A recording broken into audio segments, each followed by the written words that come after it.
Hello friends, welcome to Naguvin Samayal. நம்ம இன்றைக்கி Christmas theme designer கேக்கு தான் ரொம்ப ஈஸியாக வீட்டில் எப்படி செய்கிறதுன்னு பார்க்கலாம். இதுக்கு வந்து பேக்கிங் பவுடர், அவன், எண்ணெய் எதுவுமே தேவையில்லை. ரொம்ப ஈஸியாக குறைவான பொருள் வச்சு செஞ்சிடலாம். அந்த கிறிஸ்மஸ் தீம் டிசைனர் கேக் வந்து எப்படி செய்கிறதுன்னு இப்போ பார்க்கலாம். அப்புறம் நம்ம சேனலில் வந்து கிவ்அவே அனௌன்ஸ் பண்ணியிருக்கு. அதாவது நம்ம போட்டிருக்க ஃபஸ்ட்டு வீடியோவிலேருந்து 1,00,000 சப்ஸ்கிரைபர்ஸ் ரீச் ஆகிறது வரையும் போடுற எல்லா வீடியோஸையும் கண்டினியூஸாக பார்க்கணும், லைக் பண்ணணும், ஷேர் பண்ணணும், முக்கியமாக சப்ஸ்கிரைப்பும் கமெண்ட்டும் பண்ணியிருக்கணும். அதுதான் இதோட ரூல்ஸு. இது செய்கிறதுக்கு ஃபஸ்ட்டு ஒரு ட்ரையான க்ளீனான ஒரு பவுல் எடுத்துக்கோங்க. அது மேலே ஒரு சல்லடை வச்சுருக்கேன். இப்போ வந்து நான் 1/2 கிலோ கேக்கு தான் செய்ய போகிறேன். அதனால் 1/2 கிலோ கேக்குக்கு 1/2 கப்பு மைதா மாவு சேர்த்துக்கலாம். 1 கிலோ கேக் செய்கிறதுனா 1 கப்பு சேர்த்துக்கோங்க. எல்லாமே டபுள் ஆக்கிக்கோங்க. ஏன்னா நிறைய பேர் வந்து இந்த டவுட் கேட்குறதுனால தான் இதை சொல்கிறேன். நான் இப்போ 1/2 கிலோ கேக்குங்கிறதுனால 1/2 கப் அளவுக்கு மைதா மாவு எடுத்துகிட்டு 1/4 டீஸ்பூன் அளவுக்கு பேக்கிங் சோடா தான் சேர்க்குறேன். நம்ம இதில் வந்து பேக்கிங் பவுடர் சேர்க்க போகிறதில்ல. இது ரெண்டையும் சேர்த்துட்டு நல்லா சளிச்சுக்கணும். 3 தடவை சளிச்சு எடுத்துக்கோங்க. அப்படி இல்லைன்னா ஒரு தடவை சளிச்சுட்டு நல்லா விஸ்கோ ஃபோர்க்கோ வச்சுட்டு நல்லா மிக்ஸ் பண்ணிக்கோங்க. நான் வந்து இன்றைக்கி 3 தடவை சளிச்சு எடுத்துட்டேன். அந்த சளிச்சு எடுத்த மாவை வந்து மாற்றி வச்சிடலாம் நம்மளுக்கு ஒரு பக்கம். ஏன்னா 3 தடவை சளிச்சா தான் நல்லா வரும் கேக். அதுக்காக இப்போ அடுத்து ஒரு க்ளீனான ட்ரையான பவுல் ஒன்று எடுத்துக்கோங்க. அதில் வந்து எந்த விதமான எண்ணெயோ தண்ணியோ எதுவுமே இருக்கக்கூடாது, பார்த்துக்கோங்க. அப்போ தான் நம்மளுக்கு வந்து முட்டை பொங்கி வரும். இப்போ நான் வந்து 2 முட்டை எடுத்திருக்கேன். 1/2 கிலோ கேக்குங்கிறதுனால 2 முட்டை எடுத்திருக்கேன். நீங்கள் வந்து முட்டை சாப்பிடாதவங்களா இருந்தால் இதுக்கு பதிலாக 1/2 கப் அளவுக்கு தயிர், கெட்டியான தயிர் சேர்த்துக்கோங்க. நான் முட்டை சேர்க்குற இடத்துல தயிர் சேர்த்து செஞ்சிங்கன்னா கரெக்டாக இருக்கும். அந்த 2 முட்டையும் இப்போ உடச்சி ஊற்றியாச்சு பவுலில். 1/4 டீஸ்பூனோட ரொம்ப கம்மியாக 1/8 அளவுக்கு நான் வந்து உப்பு சேர்த்துக்கிறேன். ஏன்னா அந்த சுகர் வந்து பேலன்ஸ் பண்ணுறதுக்காக உப்பு சேர்த்தாச்சு. இப்போ வந்து வெண்ணிலா எசன்ஸ் சேர்த்துக்கலாம். வெண்ணிலா எசன்ஸ் வந்து 1/2 டீஸ்பூன் சேர்த்தாலே போதுமானது. அந்த மூடியில் வந்து நான் வந்து 1/2 மூடி தான் ஊற்றுறேன், பார்த்துக்கங்க. ஏன்னா வந்து இது வந்து 1/2 கிலோ கேக்குங்கிறதுனால முட்டை சேர்க்கையில் நம்ம வெண்ணிலா எசன்ஸ் சேர்த்தோம்னா தான் அந்த முட்டையோட மனம் வந்து கேக்கில் வராமல் இருக்கும். நம்ம இன்றைக்கி எலக்ட்ரிக் பீட்டர்லாம் யூஸ் பண்ண போகிறதில்ல, ஹேண்ட் மிக்ஸ் வச்சு தான் நான் வந்து மிக்ஸ் பண்ணுறேன். பாருங்கள், நல்லா மிக்ஸ் பண்ணிக்கிட்டே இருக்கணும். லேசாக நுர வர்ற அளவுக்கு மிக்ஸ் பண்ணிக்கோங்க. 5லேருந்து 7 நிமிஷம் வரையிலும் நம்ம வந்து இதை வந்து மிக்ஸ் பண்ணணும். நம்ம ஒரே டைரெக்ஷனில் முட்டையை வந்து பீட் பண்ணுறதோட இந்த மாதிரி இப்படி இந்த டைரெக்ஷனில் பண்ணணுன்னா ஈஸியாக பீட் ஆயிரும். இப்போ 7 நிமிஷம் ஆயிடுச்சு. இந்த நேரத்தில் நான் வந்து 1/2 கப் அளவுக்கு பவுட்ரு பண்ண ஜீனி எடுத்து வச்சுருக்கேன். அதை வந்து சேர்த்துக்கலாம். கொஞ்சமாக சேர்த்துக்கங்க, ஒரேடியாக கொட்டிடக்கூடாது. 3-4 தடவையாக சேர்த்து மிக்ஸ் பண்ணிக்கணும். நம்ம மிக்ஸ் பண்ண அதோட கலர் வந்து சேஞ்ச் ஆகி ஒரு மாதிரி லைட் கலராக வரும். பார்த்தாலே நம்மளுக்கு தெரியும், ஒரு மாதிரி லைட் கலராக வெள்ளை கலர் மாதிரி மாறி வரும். அது வரையில் நம்ம வந்து நல்லா பீட் பண்ணி எடுத்துக்கணும். அப்போ தான் கேக் வந்து நம்மளுக்கு நல்லா பொங்கி வரும். நான் பீட் பண்ணுறதை உங்களுக்கு ஸ்பீடாக காமிச்சிருக்கேன் பாருங்கள். நல்லா முட்டை நம்மளுக்கு இப்போ பொங்கி வந்துருச்சு பாருங்கள். கலரும் சேஞ்ச் ஆயிடுச்சு, பார்த்தாலே தெரியும். இந்தளவுக்கு நீங்கள் வந்து பீட் பண்ணால் தான் நம்மளுக்கு கேக் வந்து சாஃப்டாக வரும். இந்தளவுக்கு வந்ததுக்கப்புறம் என்ன பண்ணணுன்னாக்க, நம்ம இதில் வந்து இன்றைக்கி ஆயிலெலாம் எதுவுமே சேர்க்க போகிறதில்ல. அதனால் நம்ம சளிச்சு வச்சுருக்கோம் மாவு, அந்த மாவை வந்து சேர்த்துக்கணும். அதுக்கு முன்னாடி நான் வந்து மில்க் எசன்ஸ் சேர்க்க போகிறேன். 1/2 டீஸ்பூன் அளவுக்கு மில்க் எசன்ஸ் சேர்க்குறேன். உங்கள் கையில் மில்க் எசன்ஸ் இருந்துச்சுன்னா சேர்த்துக்கங்க. அப்படி மில்க் எசன்ஸ் இல்லைன்னா சேர்க்காமலும் கூட செய்யலாம். ஆனால் இது சேர்த்தோம்னாக்க கேக் வந்து ஒரு நல்ல மணமாக இருக்கும். அதுக்காக தான் இது வந்து சேர்க்குறது. நம்ம கடையில் வாங்குற மாதிரியே இருக்கும். இதே மாதிரி நம்ம சேனல் வந்து ஏற்கனவே நிறைய நோ ஆயில் கேக் வந்து அப்லோட் பண்ணியிருக்கு வீடியோஸு. அதோட லிங்க்கும் கீழே டிஸ்கிரிப்ஷன் பாக்ஸில் கொடுக்குறேன், செக் பண்ணி பார்த்துக்கங்க. இப்போ நம்ம சளிச்சு வச்சுருக்க மாவை வந்து அதில் போட்டுட்டு கொஞ்சமாக போட்டு சேர்த்து கிண்டிக்கங்க. ஒரேடியாக கொட்டிடக்கூடாது. கொஞ்சமாக சேர்த்தோம்னா தான் எல்லா மாவுமே ஒரே மாதிரி மிக்ஸ் ஆகும். அதே மாதிரி ஒரே டைரெக்ஷனில் மிக்ஸ் பண்ணுங்கள். ரொம்ப குத்தி பண்ணக்கூடாது, மெதுவாக ஸ்மூத்தாக பண்ணணும். அப்போ தான் கேக் வந்து நல்லா நம்மளுக்கு பொங்கி வரும். இப்போ பாருங்கள், மாவு நம்மளுக்கு ரெடி ஆயிடுச்சு. ஓரத்தில் இருக்கிறதெல்லாம் இந்த மாதிரி ஸ்பேச்சுலா இல்லாட்டி ஸ்பூன் வச்சு வலிச்சு விட்டுட்டு கிண்டிக்கங்க. ஏன்னா அப்போ தான் கட்டி இல்லாமல் மாவு வந்து நம்மளுக்கு கரெக்டாக ஒரே மாதிரி வரும். இந்த மாதிரி எடுத்து ஊற்றினோன்னாக்க ரிப்பன் ஸ்டேஜில் இருக்கணும் மாவு, பார்த்துக்கங்க. அந்த மாதிரி ரொம்ப தண்ணியாகவும் இருக்கக்கூடாது, ரொம்ப கெட்டியாகவும் இருக்கக்கூடாது. நான் வந்து இப்போ இட்லி சட்டியில் தான் வைக்க போகிறேன். இட்லி சட்டியில் இந்த மாதிரி ஒரு தட்டு போட்டுக்கோங்க. ஏன்னா நம்மளுக்கு வந்து அந்த மாதிரி தட்டு வந்து போட்டு வச்சோம்னா தான் அந்த அடிபாகம் வந்து நம்மளுக்கு கருகி போகாமல் இருக்கும். இல்லைன்னா அடிபாகம் வந்து கருகி போயிடும் நேரடியாக நம்ம வந்து சட்டிக்குள்ளே வச்சோம்னாக்கா. அப்படி இல்லைன்னா ஒரு வயர் ரேக்கு ஏதாவது இருந்ததுன்னா, ஸ்டாண்ட் இருந்துச்சுன்னா போட்டு வச்சுக்கோங்க. இதை இப்போ 10 நிமிஷத்துக்கு நம்ம வந்து மீடியம் ஹீட்டில் வச்சு ப்ரீ ஹீட் பண்ணிக்கலாம். இதே இது நீங்கள் அவனில் செய்கிறதா இருந்தால் 150 டிகிரிக்கு 10 நிமிஷம் ப்ரீ ஹீட் பண்ணிக்கோங்க. நான் வந்து இன்றைக்கி 5.5 இன்ச் பேனு தான் எடுத்திருக்கேன். இந்த பேன் வந்து ஃபஸ்ட்டே க்ரீஸ் பண்ணி வச்சிடணும்.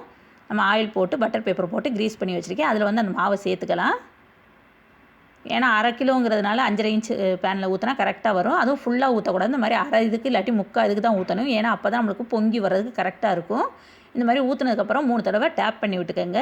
அப்போ தான் அது உள்ளே இருக்க ஏர் பப்பிள்ஸ் எல்லாம் உடஞ்சி நம்மளுக்கு கேக்கில் வந்து ஓட்டையாக இல்லாமல் இருக்கும். நீங்கள் அவனில் வைக்கிறதா இருந்தால் இது வந்து ஒரு 30லேருந்து 35 நிமிஷம் வரையில் வச்சு எடுத்துகிட்டு வந்துடலாம் வேக வச்சு. இப்போ நான் வந்து இட்லி பாத்திரத்தில் வைக்கிறதுனால இதை வந்து இட்லி பாத்திரத்தில் வச்சு வேக வைக்க போகிறேன். எனக்கு வந்து கரெக்டாக 30 நிமிஷம் ஆச்சு இது வேகிறதுக்கு. நம்ம வைக்கிற பாத்திரத்தை பொறுத்து இருக்குது. இப்போ ஹீட் ஆயிடுச்சு. இது உள்ளே அந்த பாத்திரத்தை இது வந்து மாவு ஊற்றி வச்சுருக்கோம்ல, அந்த பாத்திரத்தை வந்து வச்சிடலாம். மெதுவாக வைங்க. வச்சு மூடி வச்சாச்சு. இப்போ 30 நிமிஷம் கழித்து நம்ம செக் பண்ணி பார்க்கலாம். இது பாத்திரத்தில் தான் வைக்கணும்னு இல்லை, இந்த மாதிரி மீடியம் ஹீட்டில் வச்சுக்கோங்க. நம்ம வீட்டில் இருக்க ஒரு டிஃபன் பாக்ஸ் எது வேணாலும் நம்ம வந்து இதுக்கு பதிலாக யூஸ் பண்ணிக்கலாம். அந்த மாதிரி நடுவில் குச்சியை வச்சு குத்தி பார்த்தீங்கன்னாக்க நம்மளுக்கு வந்து குச்சியில் வந்து எந்த விதமான மாவுமே ஒட்டாமல் வந்துச்சுனாக்க வெந்துருச்சுன்னு தெரிஞ்சுக்கலாம். இப்போ நான் அதை வந்து வயர் ரேக்கில் மாற்றி வச்சுட்டேன் ஆறுறதுக்காக. நல்லா ஆற விட்டுருங்க. ஆறுனதுக்கப்புறம் தான் நம்ம வந்து எடுக்கணும். இப்போ ஆறிடுச்சு. அதை வந்து ஒரு தட்டை போட்டு கவுத்து எடுக்கிறேன். நான் அந்த பட்டர் பேப்பர்லாம் வெளியில் எடுத்துடலாம். எந்த அளவு ஹைட்டாக வந்திருக்கு பாருங்கள் நம்மளுக்கு கேக்கு. நல்லா பொங்கி வந்திருக்கு. நல்லா சாஃப்டாகவும் இருக்குது. அவ்வளோ ஒரு சாஃப்டாக இருக்குது. பீட்டர்லாம் இல்லாமல், எலக்ட்ரிக் பீட்டர் இல்லாமல் நம்ம வந்து ஹேண்ட் மிக்ஸியில் எவ்வளோ சூப்பர் சாஃப்டான கேக் செஞ்சாச்சு பாருங்கள். என்னால் நம்பவே முடியல. அவ்வளோ ஒரு ரொம்ப ரொம்ப சூப்பராக சாஃப்டாக இருந்துச்சு. அதே மாதிரி மேலே வந்து எந்த விதமான வெடிப்புமே இல்லை பாருங்கள். நிறையா பேர் வந்து மேலே வெடிச்சிட்டு வருது, உள்ளார அமுங்கி போயிடுது கேக் எனக்கு அப்படின்னலாம் நிறைய கம்ப்ளைண்ட் வருது. அதுக்காக தான் நான் வந்து இந்த தடவை வந்து விஸ்க் வச்சு செஞ்சு காமிச்சேன். இப்போ 3/4 கப் அளவுக்கு விப்பிங் க்ரீம் எடுத்து அதை வந்து பீட் பண்ணி வச்சுருக்கேன் நான். ஏன்னா இந்த வீடியோவில் வந்து அந்த க்ரீம் எப்படி பண்ணுறதுன்னு காமிச்சா வீடியோ வந்து லென்த்தாக வருன்றதுனால நான் காமிக்கலை. நிறையா விப்பிங் க்ரீம் வீடியோ வந்து நம்ம சேனலில் நிறையா அப்லோட் பண்ணியிருக்கு. தெரியாதவங்களுக்கு அதோட லிங்க்கும் கீழே டிஸ்கிரிப்ஷன் பாக்ஸில் கொடுக்குறேன், செக் பண்ணி பார்த்துக்கோங்க. இப்போ அந்த கேக் நல்லா ஆறுனதுக்கப்புறம் இந்த மாதிரி மேலே வந்து லேஸாக நான் வந்து கட் பண்ணுறேன். இது கட் பண்ணணும்னு தேவையில்லை, இருந்தாலும் ஒரு இதுக்காக லெவல் பண்ணுறதுக்காக கட் பண்ணிவிட்டு நான் வந்து 3 லேயரை கட் பண்ணி எடுத்திருக்கேன். நீங்கள் 3 இல்லாட்டி 4 லேயராக எத்தனை லேயர் வேணாலும் கட் பண்ணிக்கலாம். இப்போ சுகர் சிரப் வந்து அந்த 3 லேயரையும் ஒரு தட்டில் வச்சுட்டு மேலே வந்து சுகர் சிரப் ஃபஸ்ட்டே தடவி வச்சிட்டிங்கன்னா நல்லா நமக்கு ஊறி இருக்கும் கேக்கு. அதுக்காக தான் தடவுறது. இப்போ ஒரு கேக் போர்டு எடுத்திருக்கேன். இந்த கேக் போர்டு எப்படி பண்ணுறதுங்கிறதும் நம்ம வந்து ஏற்கனவே சாக்லேட் ட்ரஃபிள் கேக்கில் அந்த வீடியோவில் வந்து சொல்லியிருக்கேன். தெரியாதவங்களுக்கு அதோட லிங்க்கும் நான் வந்து கொடுக்குறேன், பார்த்துட்டு செக் பண்ணிக்கோங்க. அப்புறம் பைப்பிங் பேக்கில் வந்து அந்த விப்பிங் க்ரீமை வந்து அடைச்சாச்சு. அந்த பைப்பிங் பேக்கோட வீடியோ நம்ம சேனலில் வந்து ஏற்கனவே அப்லோட் பண்ணியிருக்கு, ஹோம்மேட் பைப்பிங் பேக் எப்படி பண்ணுறதுன்னுட்டு. அதோட லிங்க்கும் கீழே டிஸ்கிரிப்ஷன் பாக்ஸில் கொடுக்குறேன், செக் பண்ணி பார்த்துட்டு நீங்கள் வீட்டிலே ட்ரை பண்ணி பாருங்கள். இப்போ அந்த க்ரீமை வந்து நடுவில் அந்த போர்டில் கேக் போர்டில் வந்து வச்சுக்கணும். ஏன்னா அப்போ தான் கேக் வந்து நம்மளுக்கு நழுவி போகாமல் இருக்கும். அப்புறம் சுகர் சிரப் தடவுன பக்கத்தை வந்து அந்த கேக் போர்டில் படுற மாதிரி திருப்பி வச்சுருங்க. நடுவில் வச்சுக்கோங்க கரெக்டான லெவலாக பார்த்துட்டு. இப்போ அது மேலேயும் நம்ம வந்து சுகர் சிரப் தடவிக்கணும்.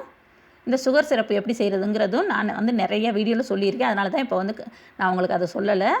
அதை தடவிட்டு நல்லா உறிஞ்சினதுக்கப்புறம் நம்ம வந்து க்ரீம் வந்து அப்ளை பண்ணிவிட்டு இந்த மாதிரி ஃபுல்லாக தடவி விட்டுக்கோங்க. இது மேலே வந்து இப்போ ஏதாவது க்ரஷ் இருந்துச்சுனாக்க, ஃப்ரூட்ஸு க்ரஷ் இருந்துச்சுன்னா அது ஊற்றிக்கலாம். அப்படி இல்லைன்னா சாக்லேட் கூட நம்ம வந்து கிரேட் பண்ணி போடுறதுனாலும் போட்டுக்கலாம். நான் இன்றைக்கி எதுவுமே போடல. அதே மாதிரி எல்லா லேயரும் வச்சு இப்போ பாருங்கள் கேக் வந்து ஃபுல்லாக கவர் பண்ணியாச்சு.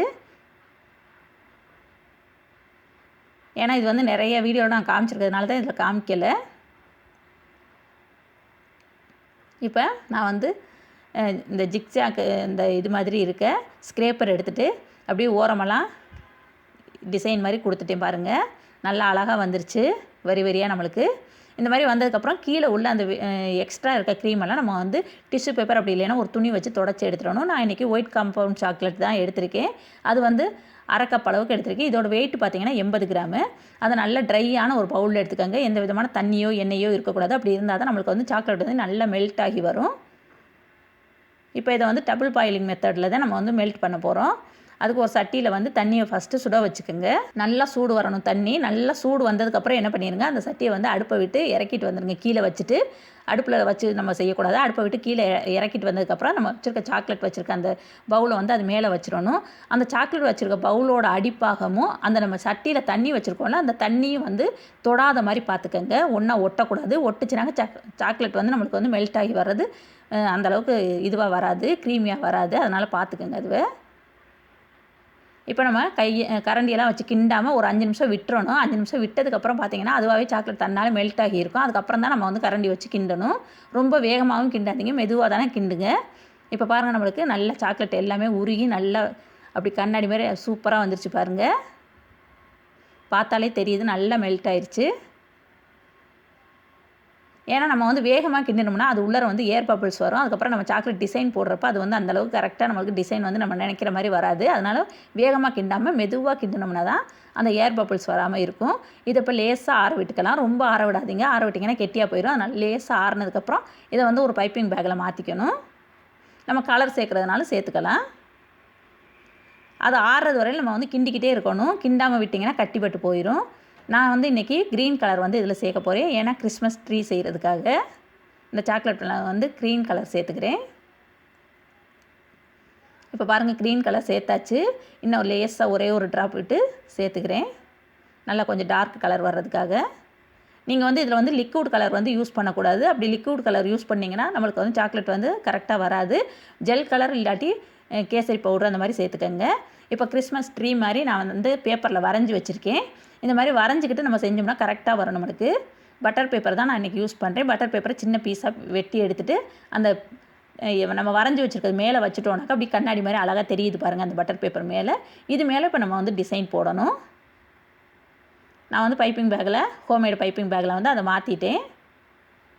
அந்த ஹோம்மேடு பைப்பிங் பேக்கோட லிங்க்கு கீழே டிஸ்கிரிப்ஷன் பாக்ஸில் கொடுக்குறேன். ஃபஸ்ட்டு இது மாதிரி ஒரு சின்னதாக ஒரு இது மாதிரி வச்சுட்டு என்ன பண்ணணும்னா டூத் பிக் இருக்குல்ல, அந்த டூத் பிக்கை வந்து மேலே வந்து அந்த ஷார்ப்பாக இருக்கிறத மட்டும் கட் பண்ணிவிட்டு இந்த மாதிரி வச்சுக்கோங்க. அப்போ தான் நம்மளுக்கு வந்து பிடிக்கிறதுக்கு வந்து ஈஸியாக இருக்கும். அந்த ட்ரீக்கு வச்சுட்டு இந்த மாதிரி மேலே போட்டோம்னாக்க அழகாக நம்மளுக்கு ட்ரீ வந்து ரெடி ஆயிரும். ஃபஸ்ட்டு அந்த குச்சி வைக்கிறதுக்கு போட்டுட்டு அதுக்கப்புறமா இதை போடணும்.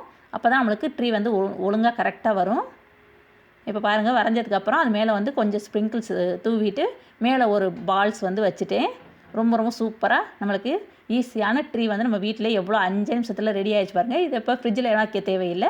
வெளியில் ரூம் டெம்பரேச்சர்லேயே 5லேருந்து 10 நிமிஷம் வச்சாலே நல்லா காஞ்சி வந்துடும். இப்போ 5 நிமிஷத்துக்கு அப்புறம் பாருங்கள் நான் எடுத்து காமிக்கிறேன் எந்த அளவுக்கு ரொம்ப சூப்பராக வந்திருக்குதுன்னுட்டு. வெளியில் வச்சோம்னாலே இந்தளவுக்கு நல்லா காஞ்சி வந்துடும் நம்மளுக்கு. இப்போ அதே மாதிரி ஸ்னோஃப்ளேக்ஸ் வந்து நான் வரைஞ்சி வச்சுருக்கேன் பேப்பரில். அதுவே பட்டர் பேப்பரை வச்சு அதே மாதிரி வரைஞ்சிக்கலாம். இதுக்கு வந்து நான் வந்து ப்ரௌன் கலர் மாதிரி ஒரு கலர் வந்து அந்த சாக்லேட்டில் வந்து ஒயிட் சாக்லேட்டில் சேர்த்து வச்சுருந்தேன். அதை வச்சு தான் இப்போ வரைகிறேன். நம்ம எப்படி வேணாலும் டிசைன் நம்மளுக்கு தெரிஞ்ச மாதிரி பிடிச்ச மாதிரி வரைஞ்சிட்டு இந்த மாதிரி பட்டர் பேப்பர் வச்சுட்டு வரைஞ்சோன்னா ஈஸியாக வரும் நம்மளுக்கு.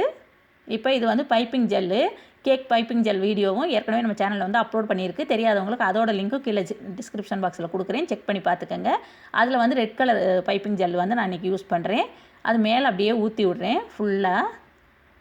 அப்படி ஓரத்துல எல்லாம் வடிகிற மாதிரி விட்டுட்டு மேலே ஃபுல்லாக கவர் பண்ணுற மாதிரி அந்த ரெட் கலர் பைப்பிங் ஜெல்லை வந்து ஊற்றுறேன். பார்க்குறதுக்கு ரொம்ப சூப்பராக அழகாக இருந்துச்சு. இப்போ பாருங்கள் எல்லா பைப்பிங் ஜெல்லுமே ஊற்றியாச்சு. மேலே ஃபுல்லாகவே கவர் ஆயிடுச்சு. இந்த மாதிரி ஓரத்தில் வடிஞ்சு வரதெல்லாம் அப்புறமே நம்ம வந்து தொடச்சி எடுத்துக்கலாம். இந்த ஸ்னோஃப்ளேக்ஸ் வந்து சைடில் அப்படியே வைக்க போகிறேன் நான். சும்மா அப்படி வச்சுட்டு ஒரே ஒரு விரல் வச்சு லேசாக அமுக்கி கொடுத்தோம்னாக்கா போதும். அழகாக அது வந்து ஒட்டிக்கிறோம். இப்போ இது வந்து கிறிஸ்மஸ் ட்ரீ வந்து சாக்லேட் வந்து மெல்ட் ஆன உடனே நான் வந்து அந்த சூடோடு பண்ணினதுனால இந்த கிறிஸ்மஸ் ட்ரீ வந்து இந்த மாதிரி ஆயிடுச்சு. மற்றது 2 கிறிஸ்மஸ் ட்ரீ வந்து நல்லா கொஞ்சம் லேசாக ஆற விட்டதுக்கப்புறம் செஞ்சதுனால அது 2 நல்லா இருக்குது பாருங்கள். அந்த கிறிஸ்மஸ் ட்ரீயையும் அது மேலே அப்படியே குத்தி வச்சுட்டேன். இப்போ பாருங்கள் கொஞ்சம் ஸ்ப்ரிங்கிள்ஸும் நான் வந்து கொஞ்சமாக தூவி விட்ருக்கேன். நீங்கள் வந்து உங்கள் இஷ்டத்துக்கு தகுந்த மாதிரி எப்படி வேணாலும் நீங்கள் வந்து டெக்கரேட் பண்ணிக்கலாம் கேக்கை. நான் வந்து ரொம்ப சிம்பிளாக தான் பண்ணியிருக்கேன். இப்போ பாருங்கள் கட் பண்ணி காமிக்கிறேன். நம்ம வந்து ஃப்ரிட்ஜில் வச்சுருந்து கட் பண்ணோம்னா தான் ரொம்ப நல்லாயிருக்கும். நம்மளுக்கு கேக்கு நல்லா ஊற தான் நல்லாயிருக்கும். பாருங்கள் இப்போ கட் பண்ணியாச்சு. நம்ம எவ்வளோ அழகாக அந்த கேக் லேயர்ஸ் எல்லாம் ரொம்ப சூப்பராக தெரியுதுன்னு பாருங்கள்.